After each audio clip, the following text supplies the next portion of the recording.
Hey everybody, it's Brian here from Video Remix.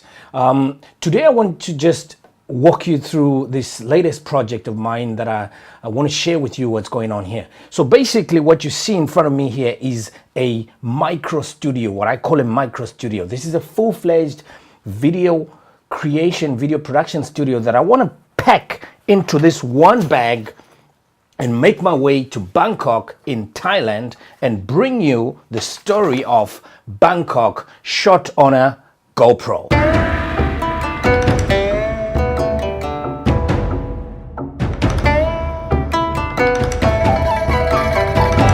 So what I want to do is just walk you through some of the equipment that I've got here. And the idea here is basically, I want to see what is it that is absolutely necessary for you to be able to create a video using the GoPro camera. So this is really the focus of my attention. So all of these accessories you see in front of me here, these are all here to support the main video shooting mode that I've selected, which is the GoPro Hero 3 Plus in this case. It's not the very latest. This will do an adequate job. So what I want to do is just walk you through what I've got in front of me here and why I think I'm going to need to use it. And then in the actual field, when I get to Bangkok in about 2 days time, I'll actually see for myself what it is that I've actually used and what is absolutely essential and what is absolutely kind of like garbage that you don't really need. It's just taking up luggage space.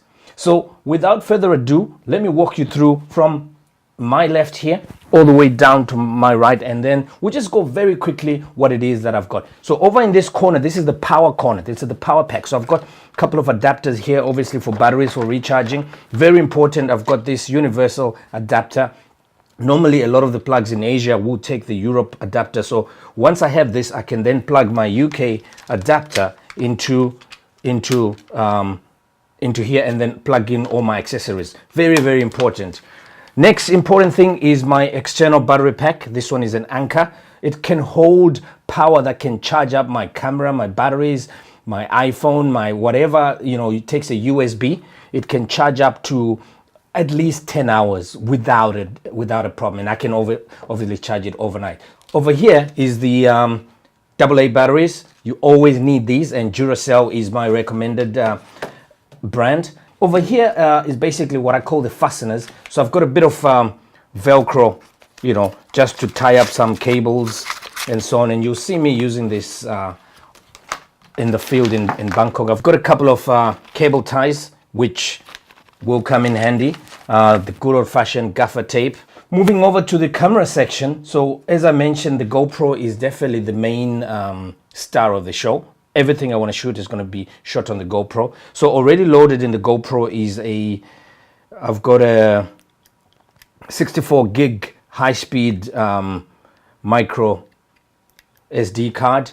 I've got as well 2 backup 64 gig cards in here. So quite a lot of storage rather. I've got 2 batteries for the GoPro, 3 with the one that's already in the camera. Let's leave this camera over here. That's all I need for now, because remember I've got use of this external battery pack which I can power straight into the camera. I've got an iPhone, old iPhone, but still works. The reason why I need this is I want to use the GoPro app that's on the iOS to be able to do a couple of things like framing and so on and so forth. Canon, point and shoot. You never know when you want to make a quick still shot like now, you know. And so that's for that. The Kodak ZI-8, it's an old but a goodie of mine. You know, I use this to take B-roll footage, you know, supporting footage. May not use it, I don't know, but you know, I just want to bring it along. And the reason why I like all of these cameras is all of this stuff, all of this can easily fit in my pockets. So, you know, I don't have to worry about carrying heavy camera equipment and stuff like that. So these are basically the capturing equipment that I'm going to use. A little bit more accessories, the GoPro remote. I think that's going to come in handy, you know, when I've set the camera and I want to activate the shooting from here. I could also do it from the app on the iPhone, by the way, but I just want to see which one works. Cable to charge the remote should I run out. This one is really important. I think it's going to come in very handy. That's the LCD backpack to fit in the back of the camera and give me the ability to, to see what I'm shooting, but it does eat up a lot of battery, so I may not use it all the time, but it's just good to know that I've got it when I need to have it. Then we come over here to the housing. This is the standard housing, waterproof housing, waterproof to a certain level. So when I'm going the water on the river and stuff like that, I want to try some shots where I'm actually putting the GoPro in the water, see what happens. This one's probably going to be my main frame. This is the frame. So all I do is I affix it to like that, and then with this contraption here, I can then use this to fit onto that I'm going to cover later on and so on. So things like that. So this is what I'm going to be using as my main frame. This little one here. I really like it. It's light. It's easy to use, and supports everything else. A couple more housing that worked with this one. This is the standard housing back, actually. This is when I want to use the camera without the LCD backpack. So this is the camera section. Let's leave that a while and go to the audio. Now, good video, or let me put it this way. You can get away with a bad video, but with great audio. But you can never do it the other way around. In other words, no matter how good your video looks, if the audio is bad, that makes it a terrible video. So the audio for me is one of the most important considerations. So let me walk you through what I've got here. So the Rode Video Pro mic is probably the mic that I'm going to be using most of the time. It's quite handy in that, I can easily fix it to the camera like that, and I'll be holding this with one hand, and I'll see how best to do it. But this is going to be my preferred mic. The other one I'm going to be using is the one that I'm actually using to record this particular video. That's this little where is it, this side here. Yeah, it's a little lapel mic here. It's a Sennheiser one, and I might be using that. I'll see depending on what I'm shooting on that particular day. So that's the main mic. This Zoom H2 is a favorite of mine. What I'm going to be using this for is to capture what I call the ambient sound. So whenever I'm in a new area and I want to capture the real sounds of that area, so I just place this somewhere on the ground, forget about it for a few minutes, and record all the ambient sounds. So I'm going to be using this one. Goes without saying, whatever you're recording, you need to be monitoring. So I use a pair of again Sennheiser in-ear earbuds, really useful for that. This is a wind shield that works with that, so I'm going to be using that as well. Over here, this is a little egg timer that I bought in IKEA for about £5 or so. And what I'm going to be using this for is to make some time-lapse scenes, some time-lapse photography. And you'll see when I'm shooting this that it pans around, say in about 30 minutes or so, you get like a 180-degree pan of the view in time-lapse mode. Hopefully I can use some of those shots to create some stunning images. So that's a little bit on the audio. We're now touching on to a little bit of the mounting that I'm going to do. And if you notice, a lot of what I want to use is these quick mounts from GoPro, where you just, like I showed you, you just slide. Okay, the camera is not in here, but basically you just slide that in, and that makes that fixes everything like that. This, I think, is going to be really, really handy. This is kind of like a jig. They call it the grip. It works hand in hand with the jaws. So typically what you would do is you would fix this on here like that, and then this has the ability to grip on anything like that. You turn this round, you slot your camera in there. So very, very versatile. I think this is going to be one of my most favorite gadgets, but we'll see. This is the whole point of this test. I want to see what really is essential when you're putting together gear for your GoPro shooting on location. This you've already seen me demonstrate. It's got a usual 1/4 inch thread here, so it can work with that. It can work with stuff like that. Say I want to do some interviews, sawadee-ka, that kind of stuff. So this will probably come in handy as well. But I think my main mount is going to be this guy here. So that's a GoPro.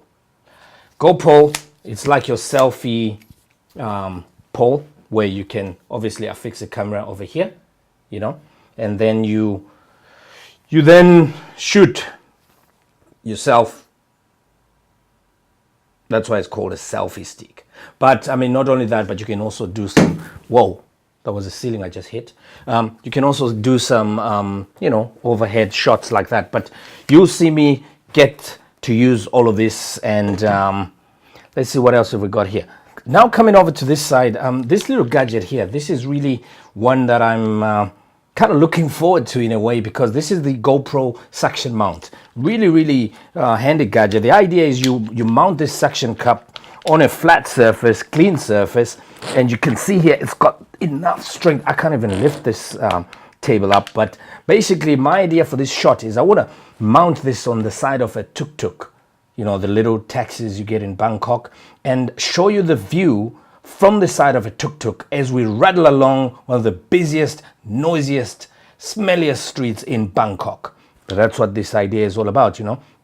So I'm really looking forward to how this one's going to work. So safety, this is for safety.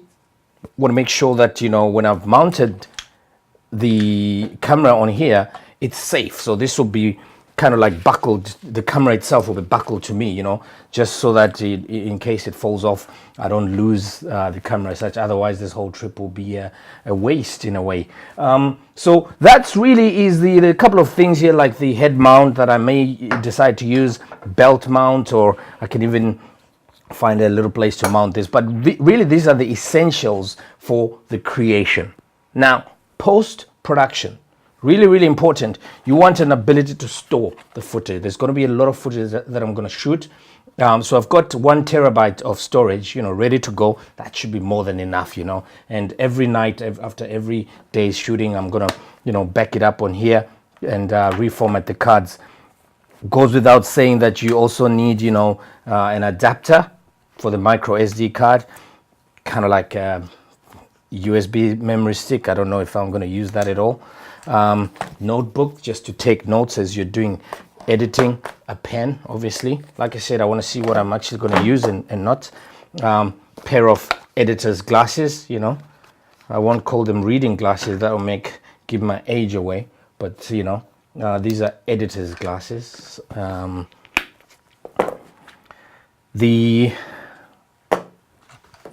even need to explain what that is, but this is going to be the beast where the editing is going to happen. MacBook Pro, enough power in there to be able to crunch and bring this project live. So why don't you stick with me and I'll show you how much of these gadgets I'll be able to use, using this as the center of my productivity and my creativity as I take you through the streets, the food, the fashion, the people of Bangkok in Thailand. So really looking forward to you joining me on this trip. So the last thing is, obviously, because I'll be in and around, I want to fit everything you see here in this bag, because this is what I'm going to be moving around with. I don't want any excess baggage. I hate excess baggage. So that really is the final test. So I'm going to put a time lapse for you so you can see how and if everything is going to fit right in this bag. So thanks for sticking around, and I'll see you in Bangkok.